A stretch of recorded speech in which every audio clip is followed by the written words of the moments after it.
নমস্কার, সবাই কেমন আছে? আজ 15ই আগস্ট স্বাধীনতা দিবসে বড়দের প্রণাম ও ছোটদের ভালোবাসা দিয়ে আজকে সকালটা শুরু করলাম। এখন বাজে 10:30। শুভ সকাল, গুড মর্নিং বন্ধুরা। তোমরা সবাই কেমন আছো? আশা করছি সবাই খুব ভালো। আজকের দিনটা তো সবাই খুব ভালোই থাকবে, খুব মজা করেই কাটাবে দিনটা। তো এখন থেকে আমার ব্লগটা স্টার্ট করলাম। তো বন্ধুরা আমার সঙ্গে থাকো আর আমার ভিডিওটা দেখতে থাকো। তো আজকে রান্না করব, রান্নার রেসিপি ব্লগ নিয়ে এলাম। আজকে রান্না করবো, এই দেখো শোলা কচু মানে জল কচু, এই যে কেটে ধুয়ে নিয়েছি। আর এই যে ইলিশ মাছ কেটে ধুয়ে নিয়েছি, নুন হলুদ মাখিয়ে। এই দেখো মাছের রান্না করব, তার জন্য নুন হলুদ আর হচ্ছে সর্ষের তেল ভালো করে মেখে এখন 15-20 মিনিটের জন্য আমি রেখে দেব। তাতে নুন হলুদগুলো ভালো করে মাছে একটু মেখে ভালো করে রেখে দিচ্ছি।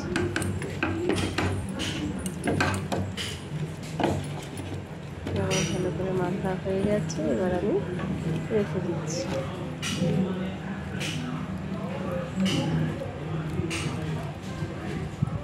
10-15 মিনিট পর চলে এলাম, কড়াই বসিয়ে দিয়েছি। কড়াইয়ে আমি তেল দিয়ে দিয়েছি। ইলিশ মাছ যেহেতু সর্ষের তেল দিয়েই আমি রান্নাটা করব। তেল দিয়ে দিয়েছি, তেলটা গরম হয়ে এসছে। আমি দিয়ে দিলাম কালো জিরে, একটু পাতলা ঝোলই করব। তারপরে আমি দিয়ে দিলাম ধুয়ে রাখা কচুগুলো তেলের মধ্যে। একটু কচুগুলো ভালো করে লাল লাল করে ভেজে নেব।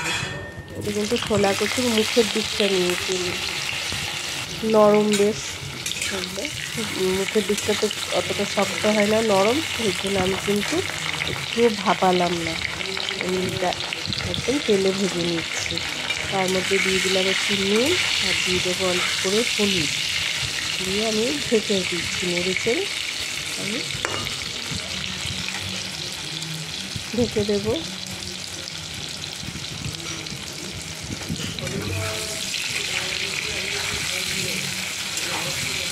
আমি পরে ভয়েস দিচ্ছি বন্ধুরা, সত্যি খুব ভালো লাগছিল। আজকে মাছের ঝোলটা খেতে খুব টেস্ট হয়েছিল। তা যারা খাওনি বন্ধুরা এরকম করে একবার খেয়ে দেখবে, সত্যি খুব ভালো লাগে। দেখো তারপর ঢাকাটা 5 মিনিট পর খুলে দেখলাম খুব সুন্দর লাল লাল করে ভাজা হয়ে গেছে, এগুলো সেদ্ধ হয়ে গেছে। দেখো কি সুন্দর।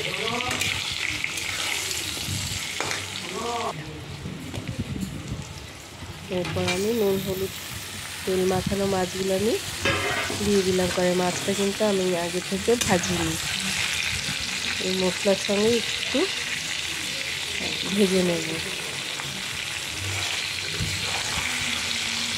একটু সময় একটু নেড়ে নিলাম। তারপর আমি এবার কিন্তু মশলা দিয়ে দেবো। মশলা বলতে শুধু কাঁচা লঙ্কা আর হচ্ছে জিরে আমি একটু মিক্সিতে পেস্ট করে নিয়েছি। এরকম মশলাটা দিলাম। মশলাটা দিয়ে কিন্তু একটু এদিক ওদিক করে নেড়ে চেড়ে আমি কিন্তু আবার ঢাকা দিয়ে ঢেকে রেখে দেবো 5-7 মিনিটের জন্য। দেখো হলুদটা একটু কম মনে হচ্ছিলো বলে আমি একটু হলুদ দিয়ে দিলাম। এবার কিন্তু আমি আবার ঢেকে দেবো। আবার ফিরছি 5-7 মিনিট পর। দেখো 5-7 মিনিট পর দেখো আমি চারিদিক দিয়ে পুরো তেল ছেড়ে দিয়েছে কেমন। এবার আরেকটু মাছটা ভালো করে আমি উল্টে পাল্টে দেবো।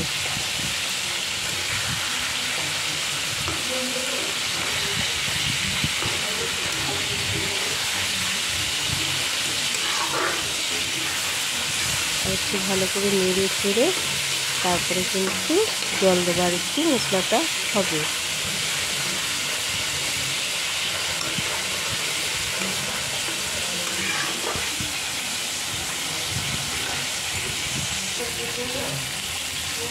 তাই দেখো বন্ধুরা আবার 2-3 মিনিট পর দেখো মশলাটা খুব সুন্দর কষানো হয়ে গেছে। আমি কিন্তু আবার জল দিয়ে দিলাম। এবার ঝোলটা একটু আমি ফুটতে দেবো।